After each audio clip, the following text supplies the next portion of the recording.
Commission के प्रकार और कमीशन की गणना, टाइप्स ऑफ कमीशन और कैलकुलेशन ऑफ कमीशन के बारे में जानकारी ली गई। आज हम 5 मिनट के उसे दोबारा रिपीट करेंगे, फिर नेक्स्ट टॉपिक स्टार्ट करेंगे। Type of commission. Type of commission 3 type का होता है। 3 टाइप है। फर्स्ट है सामान्य कमीशन, इसे आप ऑर्डिनरी कमीशन भी बोलते हैं। सेकंड है अधिभावी कमीशन,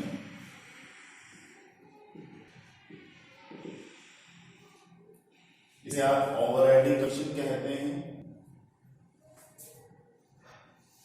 थर्ड है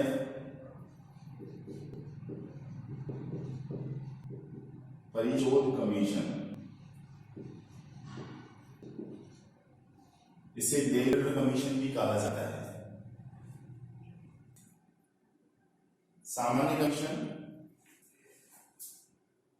प्रेषणी को डीजल मूल्य, इनवॉइस प्राइस और सेल्स प्राइस पर जो कमीशन दिया जाएगा उसे आप सामान्य कमीशन कहते हैं। अधिभावी कमीशन कभी कभी क्या होता है, प्रेषणी को अधिकार दे दिया जाता है कि वो बीजक मूल्य से अधिक पर भी माल को बेच सकता है। तो अधिक मूल्य पर माल बेचने पर प्रेषक द्वारा, जिसे आप कंसाइनर बोलते हैं, अतिरिक्त पारिश्रमिक दिया जाता है, अतिरिक्त कमीशन दिया जाता है, जिसे अधिभावी कमीशन कहा जाता है। इसकी कैलकुलेशन सेल्स प्राइस में से इनवॉइस प्राइस कम लेस कर देंगे, जो अमाउंट आएगा उस पर आप निकालेंगे। तो इसका फॉर्मूला होता है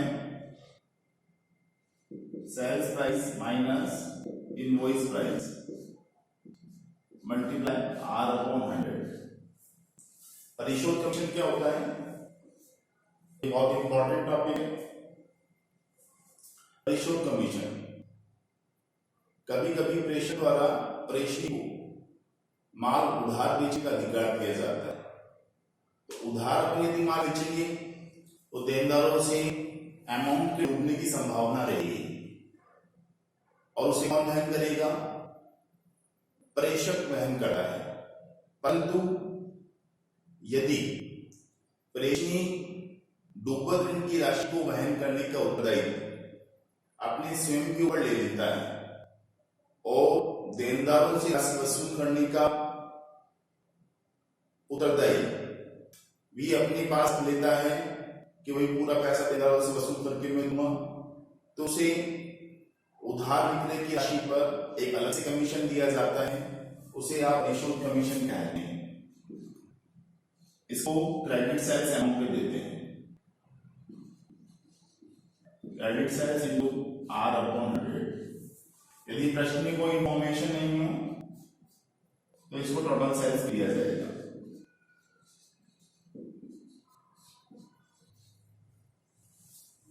वापस देख लीजिए, बहुत इंपॉर्टेंट टॉपिक है एग्जाम की दृष्टि से, टाइप ऑफ कमीशन और कैलकुलेशन ऑफ कमीशन। पिछले 3 सालों में रेगुलर इसमें से क्वेश्चन आया है। 2018 में कैलकुलेशन पूछी है, 2019 में आपकी इनकी मीनिंग पूछी है, सामान्य कमीशन किसे कहते हैं, अधिभावी कमीशन किसे कहते हैं, 4 नंबर का आया है। और 2020 में कैलकुलेशन पूछी है कमीशन की, प्लस कमीशन अकाउंट कैसे बनाया जाता है। अभी लास्ट टाइम जो पेपर हुआ है अपना मार्च में, उसके अंदर तो कमीशन का अकाउंट कैसे बनता है वो पूछा गया है। तो दोबारा देख लीजिए, सामान्य कमीशन। सामान्य कमीशन बीजक मूल्य या विक्रय मूल्य पर दिया जाता है।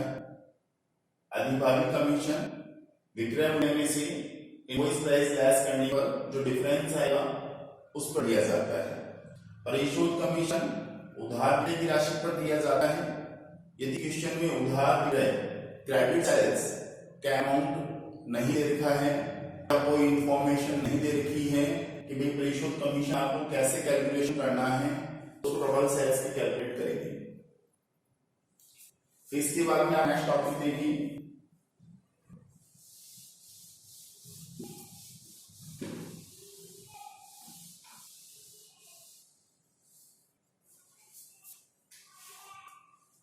Calculation of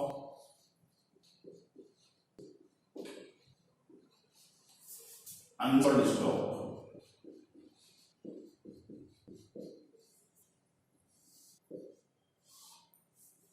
calculation of unsold stock. Unsold stock होता क्या है?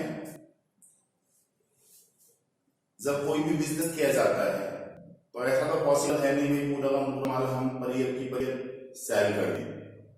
ऑपरेशन पर जब प्रेषक द्वारा प्रेषी को माल भेजा गया है विक्रय के उद्देश्य से और कुछ माल उसमें से बिना बिका हुआ रह गया तो वो आगे अनसोल्ड स्टॉक कहलाएगा। अनसोल्ड स्टॉक की कैलकुलेशन कैसे करनी है? इसके अंदर cost of consigned goods, cost of consigned goods का टोटल अमाउंट आ जाएगा, मार्केट वैल्यू और कॉस्ट प्राइस दोनों में से जो कम होगी उसको लिखना है। इसमें ऐड करेंगे expenses by consignor, expenses by consignor total expenses आ जाएगा। फिर इसमें वापस ऐड करेंगे non recurring expenses by consignor, total cost आ जाएगी।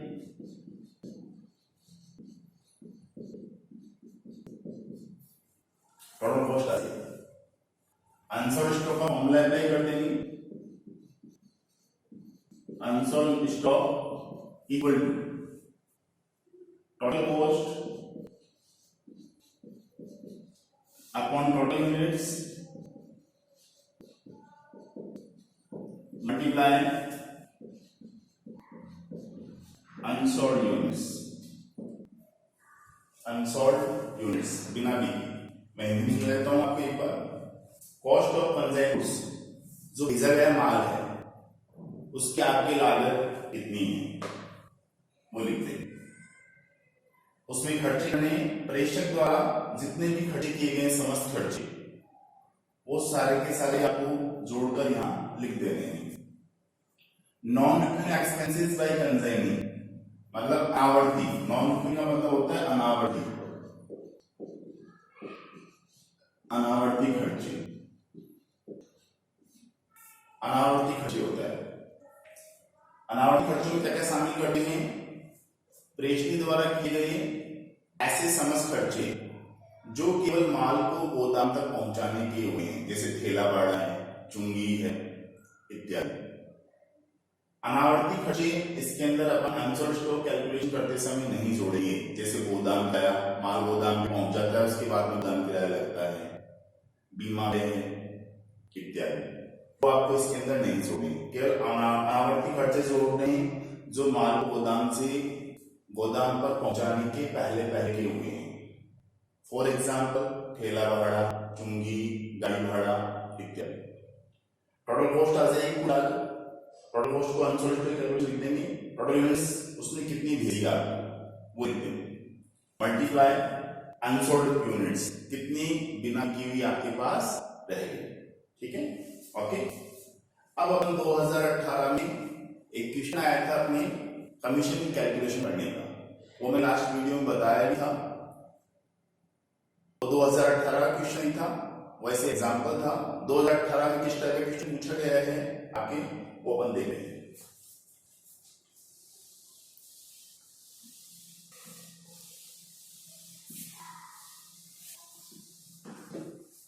देखिए, ए ने 60,000 रुपये 20 मूल्य का माल प्रेषण किया। मूल्य कितना है, इनवॉइस प्राइस 60,000। ये आपकी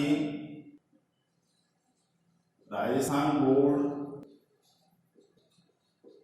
2018 में आया हुआ है। डीजल मूल्य है। प्रेषणी ने इसमें से आधा माल 30,000 रुपये में बेचा, मतलब सेल्स प्राइस है, इसमें से हाफ, तो आपने 30,000 में बेचा, इसका हाफ, और हाफ बेचा आपकी 40,000, 30,000 40,000 में बेचा। टोटल सेल कितनी हो गई, 70,000 हो गई। वह 5% सामान्य कमीशन और 20% अधिभावी कमीशन प्राप्त करने का अधिकारी है। तो आपको सामान्य कमीशन देना है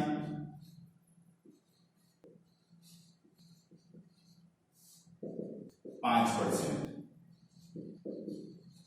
और अधिभावी कमीशन देना है 20%।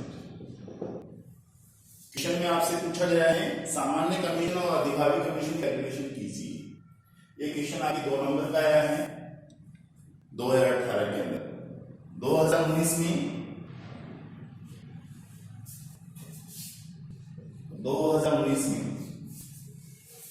इसने परिभाषा ही पूछ ली है आपकी। सामान्य कमीशन किसे कहते हैं, परिशोध कमीशन किसे कहते हैं, अधिभावी कमीशन किसे कहते हैं। 2019 में डेफिनेशन पूछी है। ये 4 नंबर का क्वेश्चन आया हुआ है। 2018 का वेरिएबल इनवॉइस प्राइस 60,000 है, सेल्स प्राइस टोटल है 70,000। सामान्य कमीशन कैलकुलेशन करना है, ऑर्डिनरी कमीशन जिसे आप बोलते हैं, अधिभावी कमीशन कैलकुलेशन करना है जिसे आप ओवरराइडिंग कमीशन कहते हैं, ये 20% देना है। तो देखिए हम कैसे करेंगे क्वेश्चन। कैलकुलेशन ऑफ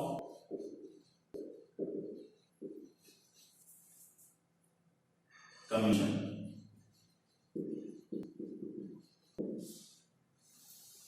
सबसे पहले आपको सामान्य कमीशन निकालना है। तो सामान्य कमीशन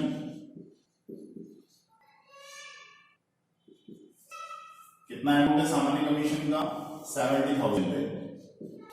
तो 70,000 70,000 का कितना परसेंट देना है, 5% देना है।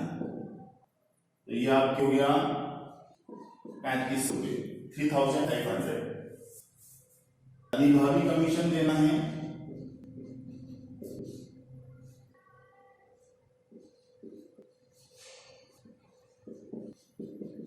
इसका फॉर्मूला होता है आपके sales price minus invoice price multiply rate upon 100।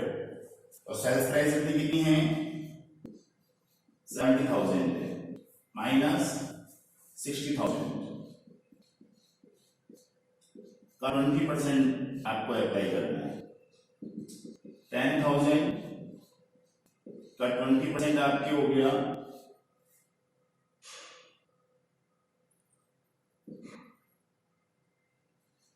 2,000 rupees, 2,000 रुपये आपके आंसर है। तो इस टाइप से आपके बोर्ड एग्जाम में क्वेश्चन पूछे जाते हैं।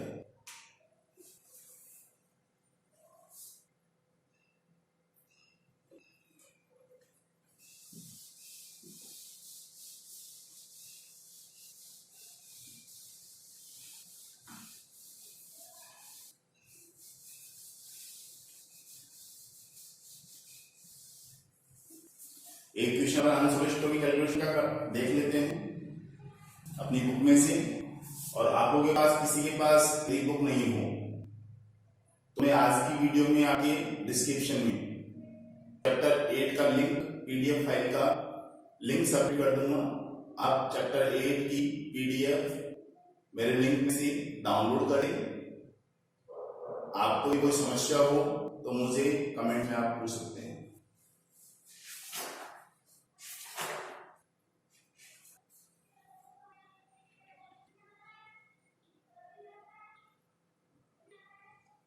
देखिए आपके टेक्स्ट बुक का क्वेश्चन है पेज नंबर 301 की शॉर्ट टाइप क्वेश्चन है।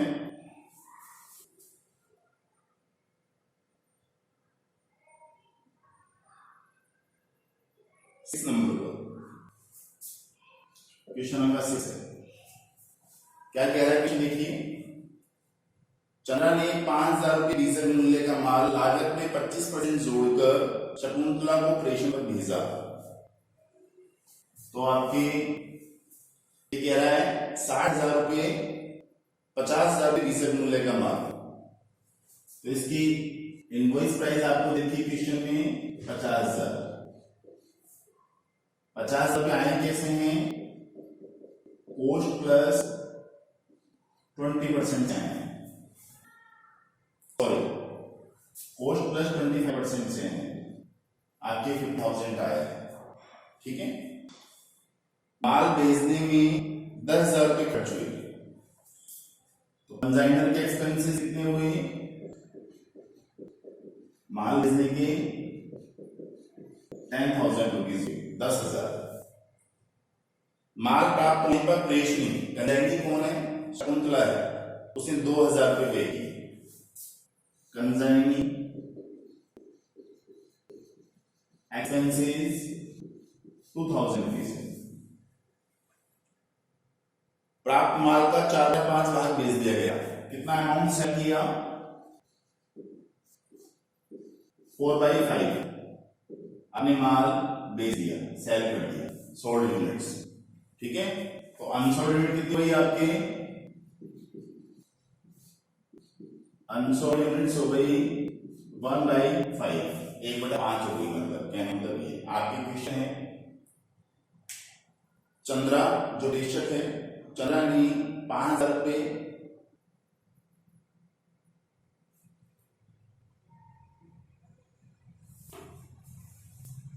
$50,000 से कर रहे हैं मतलब। चंद्रा ने 50,000 रुपये डीजल मूल्य का माल, 50,000 रुपये डीजल मूल्य का माल लागत में 25% जोड़कर भेजा। कंसाइनर के एक्सपेंसेस 10% है। कंसाइनी शकुंतला है, उसने खर्चे किए 2,000। अब इसमें आपको दे नहीं रहा कि ये रिक्यूरिंग है या नॉन रिक्यूरिंग है। तो क्वेश्चन में आपके कोई इंफॉर्मेशन नहीं हो तो आप इसको टोटल नॉन रिक्यूरिंग एक्सपेंसेस मानेंगे। शकुंतला ने इसका कितना हिस्सा बेच दिया? 4/5, मतलब 80% बेच दिए। 80% आपके सोल्ड कर दिया। तो आपके पास अनसोल्ड कितनी हो गई? 20% हो गई। अब यहाँ पे इनवॉइस प्राइस दे रखी है, तो इसको पहले आप कोस्ट में कन्वर्ट करेंगे। इसी कोस्ट कैसे निकालेंगे? कोस्ट प्लस बोल रहा है 25% और आपको इनवॉइस प्राइस देखा है, तो कोस्ट 100 हो गई आपकी।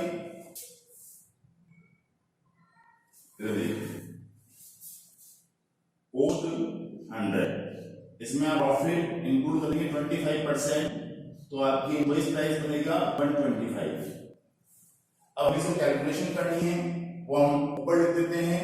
कोस्ट निकालना है तो 100 और इनवॉइस प्राइस किस में दे रखा है? 125 मल्टीप्लाई 50,000, 50,000।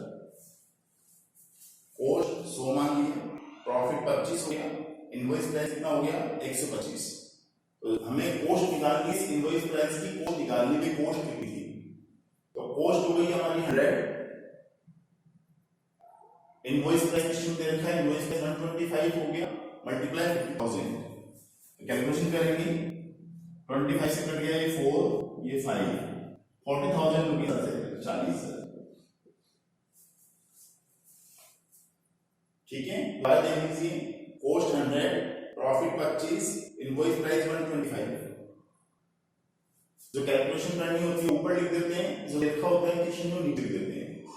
मल्टीप्लाई 50,000, 40,000 आ गया, 50,000 पर 40,000 कोस्ट हो गया।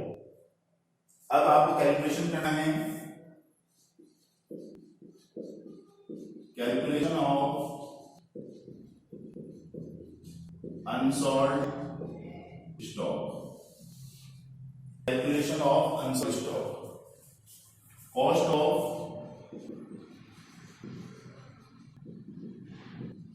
कंजाइन गुड्स,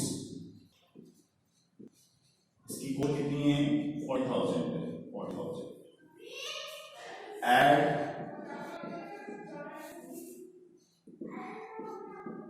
एक्सपेंसेस बाय कंजाइनर कितना है 10,000, 10,000। नॉन रिकरिंग एक्सपेंसेस बाय कंजाइनर कितना है 2,000, 2,000। ये आपके हो गया 52,000 टोटल कॉस्ट।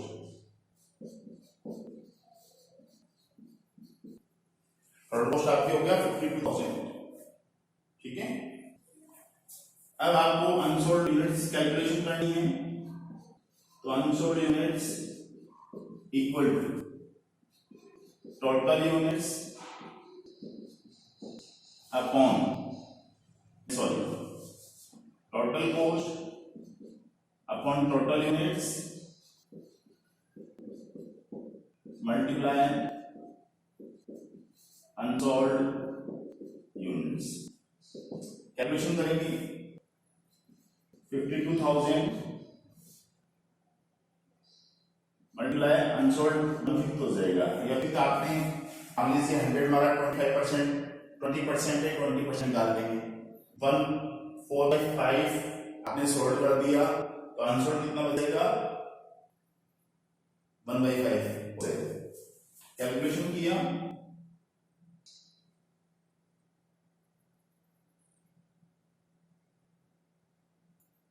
पांच